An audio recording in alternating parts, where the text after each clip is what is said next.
Fenomenología del espíritu. 1807. Por Georg Wilhelm Friedrich Hegel. Prólogo. El desarrollo de la conciencia hacia la ciencia. Página 9. El concepto de lo absoluto como el concepto del sujeto. Según mi modo de ver, que deberá justificarse solamente mediante la exposición del sistema mismo, todo depende de que lo verdadero no se aprehenda y se exprese como sustancia, sino también y en la misma medida como sujeto. ¿Qué es una substancia para Aristóteles? Substancia es el ser que existe por sí mismo, que no se puede predicar de nada pero de él sí que se predican cosas, por ejemplo, mi gato Rodolfo es un golfo. Por otro lado, Aristóteles distinguió entre dos tipos de substancia, primera y segunda. La substancia primera son los individuos concretos, por ejemplo, mi gato Rodolfo, y la substancia segunda son el género y la especie. Además nuestro autor distingue otro género del ser, los accidentes. Se trata de las cualidades del sujeto, las cosas que se pueden predicar de él. Los accidentes no pueden existir por sí mismo, sino en relación con el sujeto, substancia, del que expresan cosas muy diferentes. Por ejemplo, en el caso de Rodolfo hemos dicho que era un golfo, pero también podríamos haber dicho que era de color gris, que estaba en el sofá, etc. Fuente de Internet. Hay que hacer notar, al mismo tiempo, que la sustancialidad implica tanto lo universal o la inmediatez del saber mismo como aquello que es para el saber ser o inmediatez. Si el concebir a Dios como la sustancia una, indignó a la época en que esta determinación fue expresada, la razón de ello estribaba, en parte, en el instinto de que en dicha concepción la conciencia de sí desaparecía en vez de mantenerse, pero, de otra parte, lo contrario de esto, lo que mantiene al pensamiento como pensamiento, la universalidad en cuanto tal, es la misma simplicidad o la sustancialidad indistinta, inmóvil, y sí, en tercer lugar, el pensamiento unifica el ser de la sustancia consigo mismo y capta la inmediatez o la intuición como pensamiento. Se trata de saber, además, si esta intuición intelectual no recae de nuevo en la simplicidad inerte y presenta la realidad misma de un modo irreal.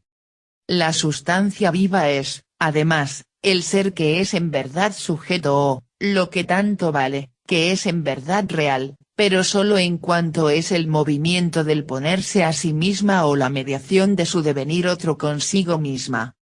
Es, en cuanto sujeto, la pura y simple negatividad y es, cabalmente por ello, el desdoblamiento de lo simple o la duplicación que contrapone, que es de nuevo la negación de esta indiferente diversidad y de su contraposición. Lo verdadero es solamente esta igualdad que se restaura o la reflexión en el ser otro en sí mismo, y no una unidad originaria en cuanto tal o una unidad inmediata en cuanto tal. Es el devenir de sí mismo, el círculo que presupone y tiene por comienzo su término como su fin y que solo es real por medio de su desarrollo y de su fin. La vida de Dios y el conocimiento divino pueden, pues, expresarse tal vez como un juego del amor consigo mismo, y esta idea desciende al plano de lo edificante e incluso de lo insulso si faltan en ella la seriedad, el dolor, la paciencia y el trabajo de lo negativo. En sí aquella vida es, indudablemente, la igualdad no empañada, la unidad consigo misma que no se ve seriamente impulsada hacia un ser otro y la enajenación ni tampoco hacia la superación de ésta.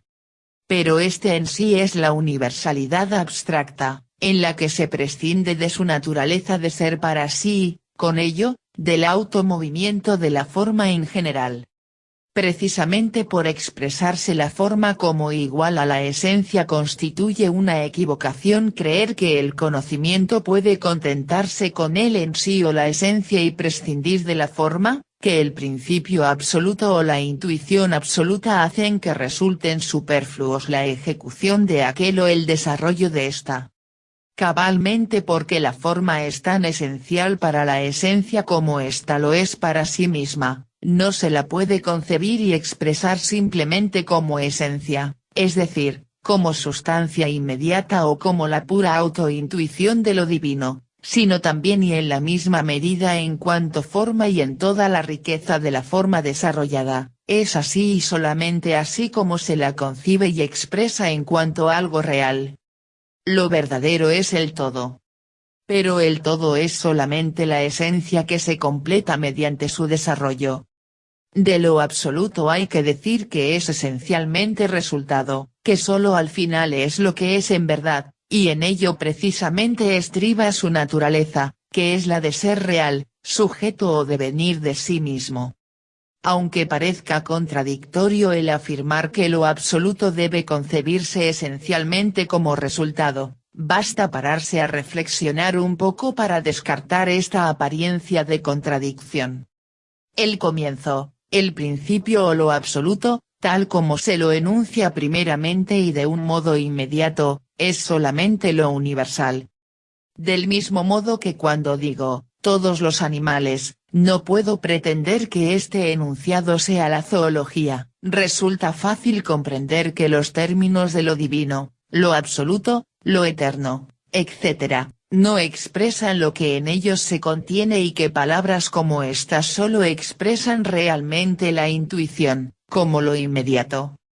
Lo que es algo más que una palabra así y marca aunque solo sea el tránsito hacia una proposición contiene ya un devenir otro que necesita ser reabsorbido, es ya una mediación. Pero es precisamente esta la que inspira un santo horror, como si se renunciara al conocimiento absoluto por el hecho de ver en ella algo que no es absoluto ni es en lo absoluto. Ahora bien, este santo horror nace, en realidad, del desconocimiento que se tiene de la naturaleza de la mediación y del conocimiento absoluto mismo. En efecto, la mediación no es sino la igualdad consigo misma en movimiento o la reflexión en sí misma, el momento del yo que es para sí, la pura negatividad o, reducida a su abstracción pura, el simple devenir. El yo o el devenir en general, este mediar, es cabalmente, por su misma simplicidad, la inmediatez que deviene y lo inmediato mismo. Es, por tanto, desconocer la razón el excluir la reflexión de lo verdadero, en vez de concebirla como un momento positivo de lo absoluto. Es ella la que hace de lo verdadero un resultado, a la vez que supera esta contraposición entre lo verdadero y su devenir, pues este devenir es igualmente simple y, por tanto, no se distingue de la forma de lo verdadero, consistente en mostrarse como simple en el resultado, es, mejor dicho, cabalmente este haber retornado a la simplicidad. Si es cierto que el embrión es en sí un ser humano, no lo es, sin embargo, para sí el ser humano solo lo es en cuanto razón cultivada que se ha hecho a sí misma lo que es en sí. En esto y solamente en esto reside su realidad. Pero este resultado es de por sí simple inmediatez, pues es la libertad autoconsciente y basada en sí misma y que, en vez de dejar a un lado y abandonar la contraposición, se ha reconciliado con ella. Lo que se ha dicho podría expresarse también diciendo que la razón es el obrar con arreglo a un fin. La elevación de una supuesta naturaleza sobre el pensamiento tergiversado y, ante todo, la prescripción de la finalidad externa han hecho caer en el descrédito la forma del fin en general. Sin embargo, del modo como el mismo Aristóteles determina la naturaleza como el obrar con arreglo a un fin, el fin es lo inmediato, lo quieto, lo inmóvil que es por sí mismo motor y, por tanto, sujeto. Su fuerza motriz, vista en abstracto, es el ser para sí o la pura negatividad. El resultado es lo mismo que el comienzo simplemente porque el comienzo es fin, o, en otras palabras, lo real es lo mismo que su concepto simplemente porque lo inmediato, en cuanto fin, lleva en sí el sí mismo o la realidad pura. El fin ejecutado o lo real existente es movimiento y devenir desplegado, Ahora bien, esta inquietud es precisamente el sí mismo, y es igual a aquella inmediatez y simplicidad del comienzo, porque es el resultado, lo que ha retornado a sí, pero lo que ha retornado a sí es cabalmente el sí mismo y el sí mismo es la igualdad y la simplicidad referida a sí misma. La necesidad de representarse lo absoluto como sujeto se traduce en proposiciones como estas: Dios es lo eterno, a el orden moral del universo, a el amor, etc. En tales proposiciones, lo verdadero solo se pone directamente como sujeto, pero no es presentado como el movimiento del reflejarse en sí mismo. Esta clase de proposiciones comienzan por la palabra Dios. De por sí, esta palabra no es más que una locución carente de sentido, un simple nombre, es solamente el predicado el que nos dice lo que Dios es, lo que llena y da sentido a la palabra. El comienzo vacío solo se convierte en un real saber en este final. Hasta aquí, no se ve todavía por qué no se habla solamente de lo eterno, del orden moral del mundo, etc. O, como hacían los antiguos, de los conceptos puros, del ser, de lo uno, etc., de aquello que da sentido a la proposición, sin necesidad de añadir la locución carente de sentido. Pero con esta palabra se indica cabalmente que lo que se pone no es un ser, una esencia o un universal en general, sino un algo reflejado en sí mismo, un sujeto. Sin embargo, al mismo tiempo, esto no es más que una anticipación. El sujeto se adopta como un punto fijo, al que se adhieren como a su base de sustentación los predicados, por medio de él, podría el contenido presentarse como sujeto. Tal y como este movimiento se haya constituido, no puede pertenecer al sujeto, pero, partiendo de la premisa de aquel punto fijo, el movimiento no puede estar constituido de otro modo, solo puede ser un movimiento externo. Por tanto, aquella anticipación de que lo absoluto es sujeto no solo no es la realidad de este concepto, sino que incluso hace imposible esta realidad. En efecto, dicha anticipación pone el sujeto como un punto quieto y, en cambio, esta realidad es el automovimiento. Entre las muchas consecuencias que se desprenden de lo que queda dicho puede destacarse la de que el saber solo es real y solo puede exponerse como ciencia o como sistema, y esta otra, la de que un llamado fundamento o principio de la filosofía, aun siendo verdadero, es ya falso en cuanto es solamente fundamento o principio. Por eso resulta fácil refutarlo. La refutación consiste en poner de relieve su deficiencia, la cual reside en que es solamente lo universal o el principio, el comienzo. Cuando la refutación es a fondo se deriva del mismo principio y se desarrolla a base de él, y no se monta desde fuera, mediante aseveraciones y ocurrencias contrapuestas. La refutación deberá ser, pues, en rigor, el desarrollo del mismo principio refutado, complementando sus deficiencias, pues de otro modo la refutación se equivocará acerca de sí misma y tendrá en cuenta solamente su acción negativa, sin cobrar conciencia del progreso que ella representa y de su resultado, atendiendo también al aspecto positivo. Y, a la inversa, el desarrollo propiamente positivo del comienzo es, al mismo tiempo, una actitud igualmente negativa con respecto a él, es decir, con respecto a su forma unilateral, que consiste en ser solo de un modo inmediato o en ser solamente fin.